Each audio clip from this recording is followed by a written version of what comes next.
Good morning, everybody. Welcome to Oregon Zoo Live. My name is Sarah, and this is Lincoln the sea otter. We are coming at you from the Oregon Zoo, which you all know is closed, and you all are staying home safe, which we appreciate. We wanted to make sure to bring the zoo to you, so we thought we'd introduce you to Lincoln the sea otter.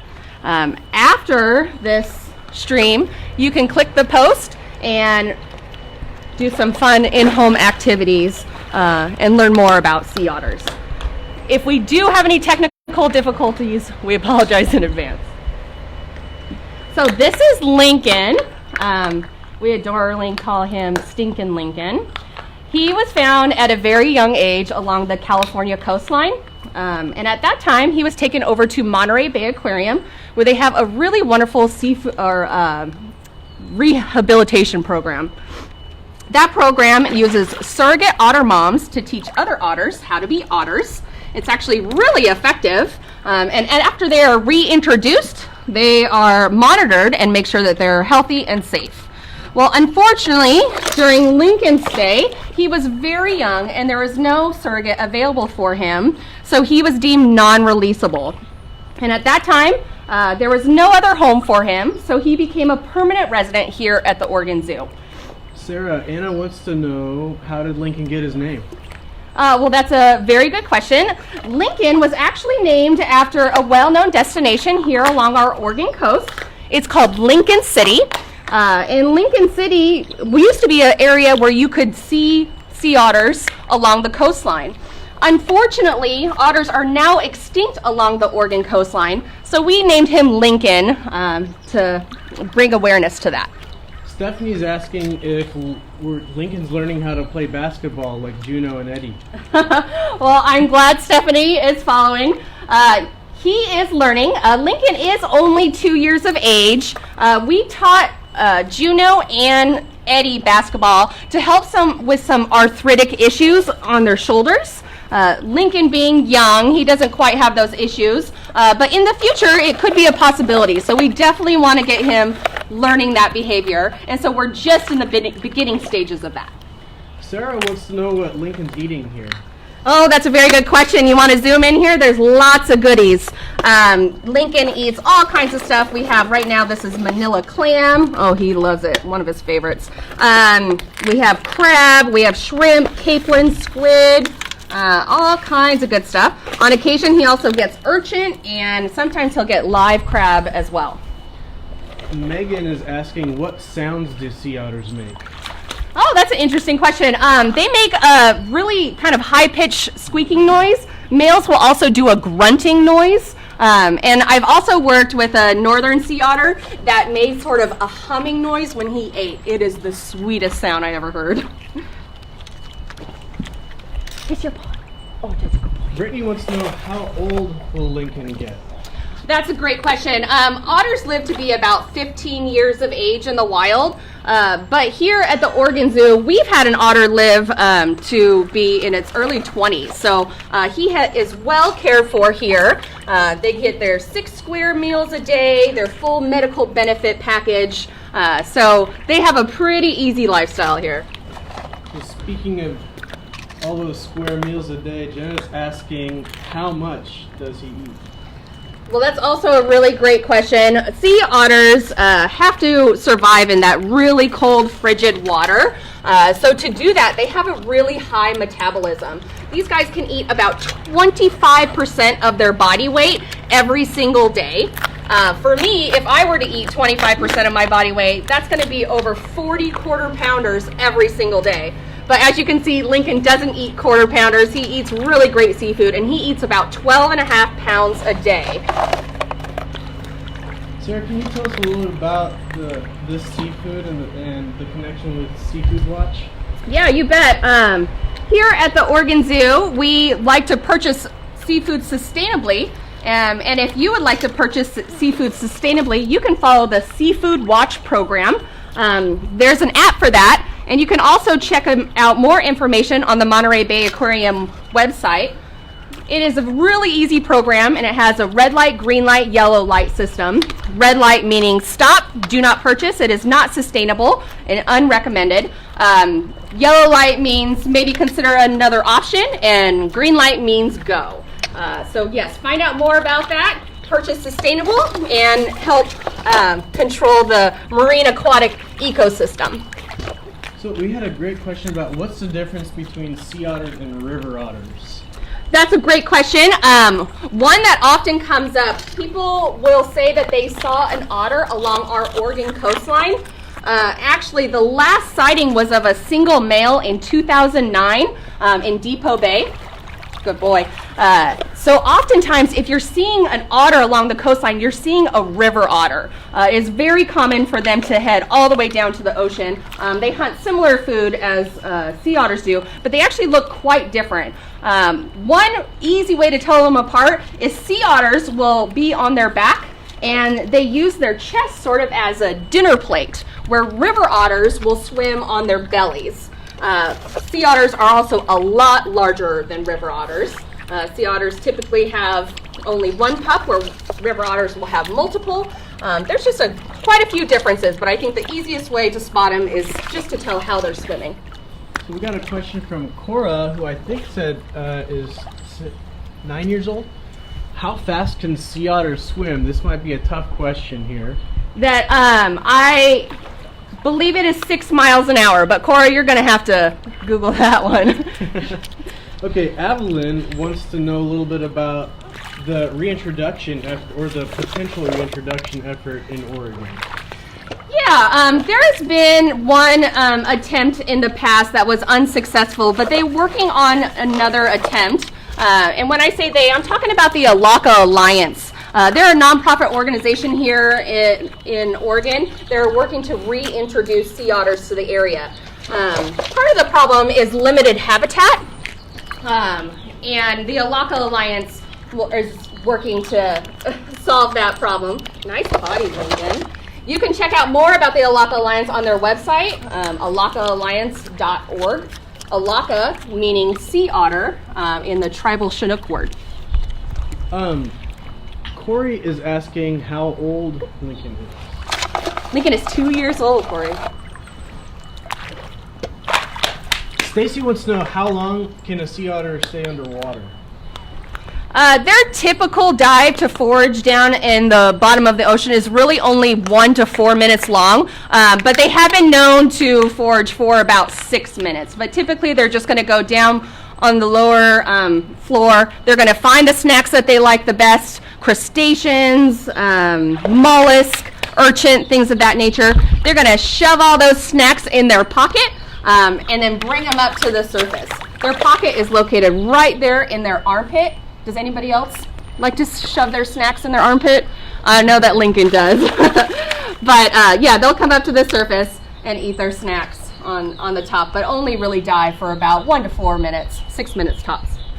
Bryson's asking if Lincoln is going to mate and have babies. Can you tell us why and if and why? Like I said, Lincoln came from Monterey Bay Aquarium from a rehab program. Same with the other 2 otters that we have housed here at the Oregon Zoo. All of our otters, since they are rehab, we will not be doing any breeding, and Lincoln is actually fixed. We want to make sure that we have home and space for more otters if they become a rehab and need to be housed. Monty is asking, why do sea otters swim on their backs sometimes? Well, Monty, they swim on their backs because they use their chest sort of as a dinner plate, and then they shove all their snacks in their little armpit pocket right there. You see Lincoln's doing it right now. So it gives them easy access to all those yummy snacks. Mom sea otters will hold their pups right on their chest, and so it makes an easy little tray for those pups.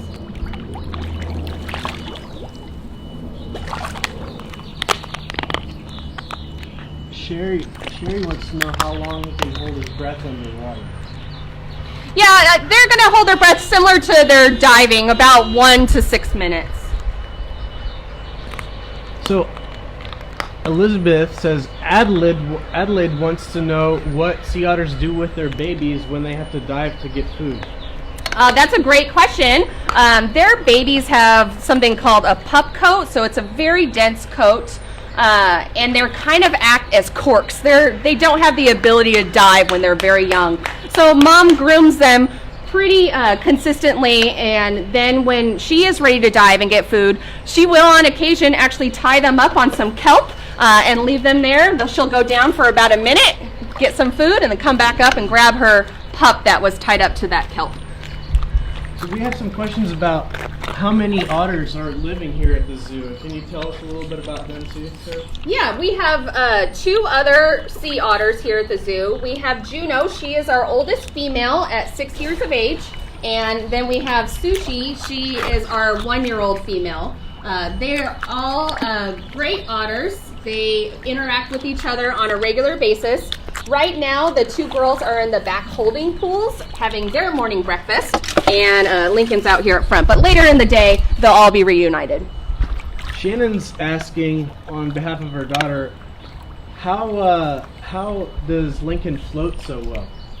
Oh, that's a great question. These animals are really buoyant. They have a expanded lung capacity, and they also have a really great fur coat. That fur coat helps to keep them really warm in that frigid water. They have about 1 million follicles per square inch, where you or I have about 100,000 or 120,000 on our entire head. And when they're grooming that coat, they have to keep it really meticulously clean and make sure to protect their fur coat. They're very susceptible to pollutions like oil spills, because if they weren't to protect that fur coat, they could actually get hypothermia. But when they're grooming themselves, they actually capture a layer of air. It not only helps to insulate them, but it also helps to keep them nice and buoyant. Addie and Harper are asking, where does Lincoln sleep? Lincoln sleeps right here in this pool. He has the option of 3 different pools. He can be in this one or one of the 2 holding pools in the back. Can you go? Good boy. Aiden's asking, how long does it take for them to grow to full size? Well, males reach maturity when they're about 4 years of age, and females reach maturity at about 2. He's about 50 pounds right now. He could get a little bit larger, maybe up to 60 or 75, but he's kind of a small male. Tatum is asking, do sea otters have good eyesight?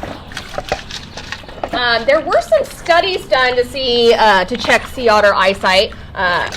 They really count on their vibrissae, or their whiskers, to help them navigate in the ocean floor and look for food.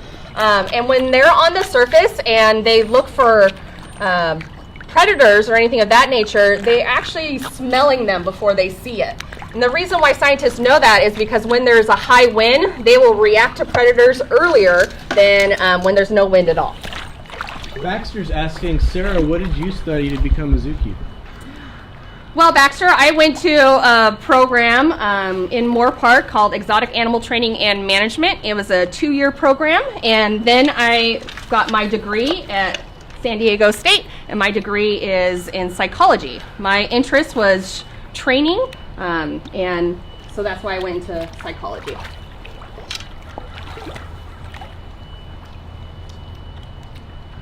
Hi, Lincoln, you go. Remy is asking, when was the last time there was a real population of sea otters living in Oregon?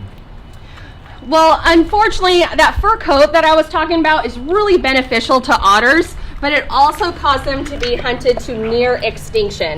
Their range used to go all the way from Japan, Russia, Alaska, all the way to Baja, California.